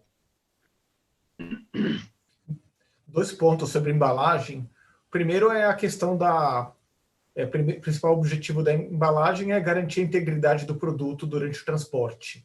Então, essa é a primeira prioridade. Se o supermercado está vendendo uma garrafa de vinho, essa garrafa de vinho tem que chegar inteira para poder ser consumida. Ela não pode chegar quebrada. Então, esse é um aspecto de embalar apropriadamente. E a gente trabalha com muitos e-commerce pelo mundo inteiro, e a gente tem um laboratório, o FedEx Packaging Design Lab, onde a gente testa conceitos de embalagem para os nossos clientes. A gente faz ensaios nos diversos cenários para ver resistência mecânica de caixa, vibração, queda, para garantir que, quando a gente aceitar milhares ou milhões de pacotes daqueles produtos no nosso sistema e coloque nas esteiras, nos caminhões, nos aviões, e aquilo viaje pelo mundo para ser entregue, as mercadorias vão chegar intactas, né, com integridade. Então, esse é o primeiro ponto. O segundo ponto é que a embalagem é parte super importante da experiência do consumidor. Então, quando você vai numa loja e compra você mesmo, você vai no supermercado, sai com a sacolinha do supermercado, hoje menos, né, tem a questão de levar a própria sacola ao invés da sacola plástica, mas quando você vai numa loja, você sai com a sacola da loja, e a própria sacola da loja é parte da experiência de comprar. Quando você compra e recebe em casa, você já não tem essa parte da experiência. E aí você tem uma opção como varejista que vende online, você vai mandar uma caixa marrom com o produto dentro, ou você vai aproveitar a oportunidade de fazer da entrega da caixa parte da experiência, e ter uma caixa com a sua marca, né? Ou um conjunto de caixas com o tamanho correto também. Porque quando a gente fala de sustentabilidade, não é só o material da caixa, o papel ser reciclável. É também a questão de se você está embalando no tamanho apropriado, com densidade, ao invés de embalar muito ar, né? Uma caixa dentro de uma caixa maior ainda, que vai com muito ar, e aí ao invés de usar um caminhão para transportar aquelas caixas, você precisa de 3. Olha a pegada de carbono que acaba dando por um varejista não embalar corretamente, né? Não aproveitar bem a embalagem. Então, 3 prioridades: a integridade do produto, a questão da experiência de cliente e a questão da sustentabilidade. Tem uma pergunta aqui do Daniel Borba para o Maurício e para o Tenani. E, pessoal, desculpem aos que estão perguntando, eu estou tentando, como tem muita pergunta, eu estou tentando juntar algumas perguntas aqui já, tá? Pergunta para o Maurício e para o Tenani o Carrefour manteve seus hipermercados abertos e muitos ofertam do alimento ao eletrodoméstico, né, ao elétrico. Com outros players fechados, como se comportou o consumidor em ter a oportunidade de ver, pegar alguns produtos? O brasileiro adora pegar produto ao alimento, então estraga tudo, né? E depois comprar pelo e-commerce. E já vocês veem, né? E o Maurício colocou a questão da experimentação, ir na loja para experimentar e depois comprar online. Vocês veem que isso já vai ser uma nova realidade? Se isso já é uma realidade, ou qual que é a perspectiva disso, em termos de aceleração, disso virar uma nova realidade? Acho que nesse ponto eu tenho um pouco de conhecimento de causa, porque eu estou vivendo isso agora, né? Então, assim, primeiro ponto, e aí vai um diferencial. Quando você atrai o consumidor para fazer a experimentação da sua loja, a habilidade e o treinamento do vendedor é fundamental para que você consiga realizar a venda ali naquela hora. O cara está experimentando, e você, que nem experimentar um carro, está experimentando um carro, tenta já fazer a venda ali. Então, a gente tem algumas estratégias, obviamente, para fazer a venda, e quando o consumidor e preços diferentes também, quando o consumidor às vezes faz uma comparação, porque ele está ali na hora, olhando também quanto que o concorrente está ofertando na internet. Mas acontece também, no nosso caso, de o cliente ir na loja, fazer a experimentação e comprar num concorrente. Hoje eu posso afirmar que isso está acontecendo de uma maneira pequena e nossa venda de eletro tem crescido muito.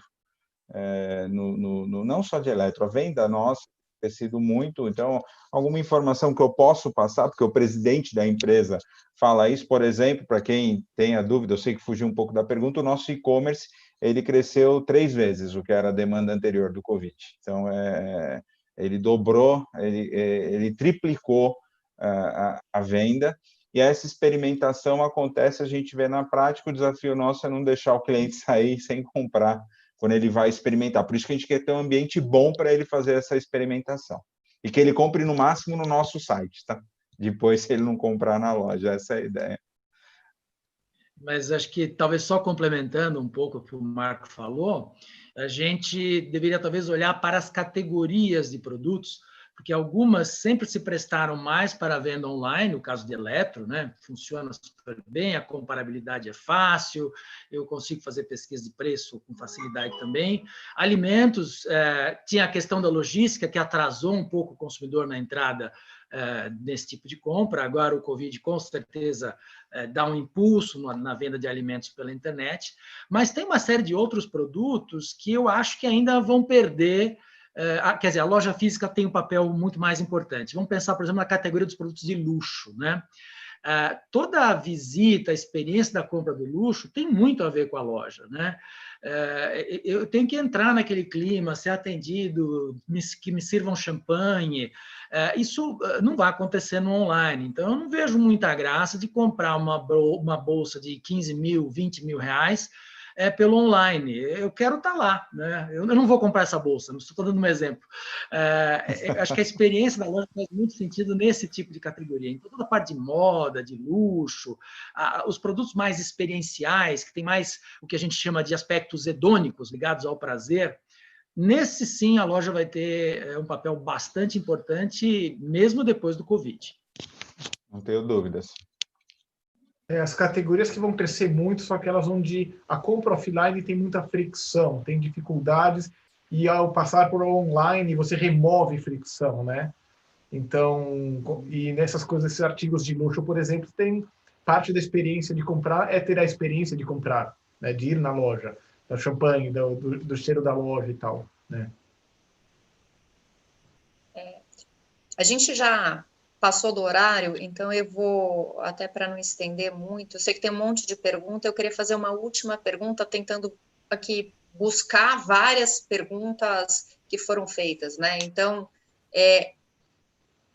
nesse pensamento, né? A gente, o Gustavo, o Maurício trouxeram várias perspectivas que eram tendências, eram previsões para o que ia acontecer com o consumidor online, com o comércio online.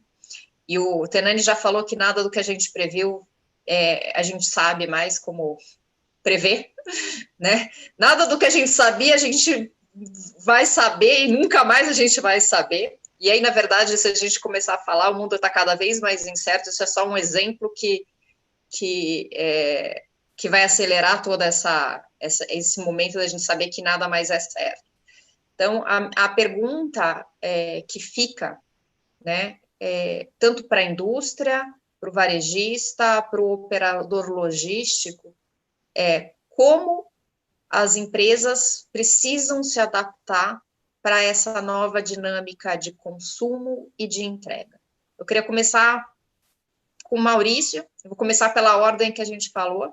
Então, Maurício, como é que você enxerga isso? Como que as empresas, quer sejam indústrias, porque as indústrias, muitas estão já entregando por e-commerce, e elas entregam também para o varejo, o varejista, o consumidor, como que a gente faz para como é que você acha que a gente vai adaptar a esse novo movimento? Como é que eu acho que vai ser o futuro? Obrigado. Joga para o céu, agora lê os búzios e tá tudo certo. Não, mas a pergunta é, a gente vai se adaptar? Eu acho que é o seguinte, eu andei pensando nisso e tenho uma ideia que talvez não bata com a de todos. Eu não acho que o mundo não vai voltar a uns passos atrás. Eu acho que muitas coisas vão voltar a ser o que eram, com os devidos cuidados com a saúde. Então, assim, eu acho que as pessoas estão loucas para voltar para um restaurante. Esse negócio, ele vive do convívio das pessoas, né? As pessoas são gregárias, elas querem estar juntas, né? Então, assim, eu acho que tem gente que está desesperado de vontade de voltar para o shopping center. Eu quero passear no shopping, quero ver vitrine, quero ver gente, quero ir para um restaurante. Então, assim, eu acho que tem uma grande parcela dos negócios que vão voltar a ser o que eram, talvez com esses cuidados higiênicos que eu mencionei. Agora, outros negócios tiveram uma alavancagem muito grande, as pessoas foram forçadas a experimentar, por exemplo, supermercado online, que, assim, não era uma coisa que as pessoas estavam acostumadas, ou pedir alimentação por delivery. Eu acho que essa herança vai ficar, mas muitos outros negócios vão voltar a ser o que eram. O pessoal fala que o ensino mudou totalmente, né? A gente vive esse mundo do ensino. É bacana ter aula online, mas todas as aulas sendo online estão deixando os meus filhos desesperados. Eles não aguentam mais não ver os colegas. Então, tem que ter um certo equilíbrio, e assim que a confusão passar, um bom pedaço das coisas vão voltar a ser o que eram, eu acredito sim. Desde que a gente aprenda com os erros, né, Maurício? Que o importante é a gente aprender o que tem de novo, né, com as oportunidades. Tenani? Bem, eu estou na mesma linha do professor. Eu acredito que sim, o e-commerce vai para um outro patamar. Acho que isso creio muito nisso, é inevitável. Só que nós somos, pensando na nossa estrutura psicológica, nós somos seres para viver em sociedade, né? E você não consegue, na minha visão, viver se você não está inserido nessa sociedade. E a sociedade, você predispõe que essa convivência, essa troca de experiência tem que ser física, você tem que estar próximo, né, um do outro. Então, eu acredito também, como o professor falou, só que a saída de casa agora, ela vai ser, na minha visão, para ter as experiências, viver experiências e não viver consumo necessariamente, viver experiência. Eu acho que vai ter mas vai ter uma tendência que eu acho que veio para ficar. A gente estava até falando um pouquinho, Priscila, eu estou saindo um pouco do varejo, que eu acho que vai haver uma descentralização, é uma opinião agora muito pessoal, tá? Vai haver uma descentralização, porque com a experiência que a gente teve de internet, de trabalho home office e tudo mais, creio eu que quem vai sofrer nisso são as empresas de malls e a parte imobiliária em grandes centros, porque para mim tende as pessoas saírem dos grandes centros, porque não necessariamente você precisa se locomover, que nem eu, que saio de Vinhedo todo dia e vou para São Paulo. Eu já aprendi que eu não preciso ir para São Paulo todo dia, eu vou ir 4 vezes, 3 vezes. Então, muita gente que mora em São Paulo quer vir para o interior, ele vai fazer. Mas eu não acredito. Existe um concorrente, que eu não vou falar o nome, mas é só para deixar uma pulguinha aqui atrás da orelha, que é um grande player do interior de eletroeletrônicos, que esse cara é uma empresa familiar, ele não entrou na internet e ele falou que não vai trabalhar com a internet. Ele até ele vai trabalhar, mas muito pouco, porque ele entende que a venda acontece no balcão e que as pessoas querem falar com pessoas. Se ele está louco com isso, eu não sei. Quando ele abrir as lojas dele, ele vai trabalhar muito forte no físico, junto com aquele crediário e a pessoa degustando e comprando eletroeletrônico na loja deles, porque ele acredita que a pessoa sente falta de ver o outro ser humano. Então, vai uma coisa aí para reflexão. Eu não concordo com isso, eu acho que vai ter espaço para os dois, mas isso é o que ele fala aí. Falou, inclusive, esses dias numa grande rádio, o presidente da empresa falando sobre isso. Acho que é isso. Gustavo. Bom, como o Maurício e o Tenani falaram, o ser humano é gregário, né? Nada supera o desejo das pessoas de viajar, de conhecer o mundo, de ir para outros lugares, de encontrarem com as pessoas, de interagir. Então, a ida E aí é meio que dois lados do cérebro. Um lado nosso quer a compra é uma missão. Eu quero a comida na minha geladeira, não quero a experiência de andar pela supermercado, passa no caixa, espera na fila, embala, desembala, põe no carro, tira do carro, põe na geladeira. Eu quero um negócio dentro da minha geladeira. A gente nem falou disso, mas isso é uma tendência que a gente vai ver futurologia aí, geladeira por assinatura com o produto dentro. Anota aí, Tenani. Mas o que eu vejo é os modelos coexistindo. Então, você vai ter o canal online, você vai ter o canal offline, físico, coexistindo nessa omnicanalidade. Quando eu quero a conveniência, eu compro online. Se eu quero a experiência, e não só de experimentar e tocar, mas a experiência da marca, de falar com os vendedores, né? Eu toco guitarra, eu quero ir na loja e tocar a guitarra, não quero comprar do catálogo, né? Agora, pode chegar no ponto que eu já decidi que eu quero e não tem na loja, eu vou encomendar online e quero que chegue em casa intacto, no prazo e que seja barato. Então, esses modelos vão coexistir sempre. E aí, para os varejistas, o grande desafio vai ser trabalhar com esses modelos, dar essa escolha para o consumidor. Muito bom. Obrigada aí pela opinião. Eu só queria complementar, então, também acho que a gente vai trabalhar no modelo de coexistência, né? Ninguém perde os espaços, né? Tudo a gente depende do presencial, mas a gente pode usar o online. Do ponto de vista das empresas, a minha recomendação, e aí eu vou passar do ponto de vista de perspectiva de logística, é que os varejistas entendam, busquem se aperfeiçoar em processos, entender quais são os melhores processos para fazer essa entrega. Eu acho que a gente mesmo hoje, mesmo grandes empresas, ainda tem estratégias que muitas vezes elas não são estratégias lucrativas. Então, do ponto de vista de operação, acho que é importante a gente pensar em como preparar a operação, entender o que é essa entrega, quais as oportunidades que eu tenho, se eu vou entregar, se eu vou contratar um terceiro, como que eu determino o valor do meu frete, como que eu vou pensar na minha logística reversa, como que eu estruturo, até para não ter que pagar mais para retirar um produto que não me custa aquilo. Então, eu acho que a gente tem uma série de oportunidades do ponto de vista do planejamento das operações, quer seja nos armazéns, na entrega mesmo, no transporte, nesse processo de devolução. A gente está cada vez mais indo para um caminho em que o cliente vai ter mais essas opções. Então, do ponto de vista do consumidor, ele vai sempre poder pensar qual que é a melhor alternativa, o que ele quer. Eu quero comprar online, eu quero comprar físico. E a gente tem que estar preparado para fazer essas duas entregas. Tá? Então, a minha recomendação aí para todos é olhar com um pouco mais de carinho essa operação, né? Não pensar que só porque eu tenho um site eu consigo entregar. Né? A gente tem toda uma complexidade, porque continua tendo fluxo físico do processo. Como que eu posso aperfeiçoar e como eu posso olhar esse processo para não perder dinheiro, para ser mais lucrativo. Tá? Então, convido todos a acompanharem aí as publicações do nosso centro. Eu queria mais uma vez agradecer Maurício, Tenani, Gustavo, pela participação de vocês. Acho que vocês trouxeram muita riqueza de informação.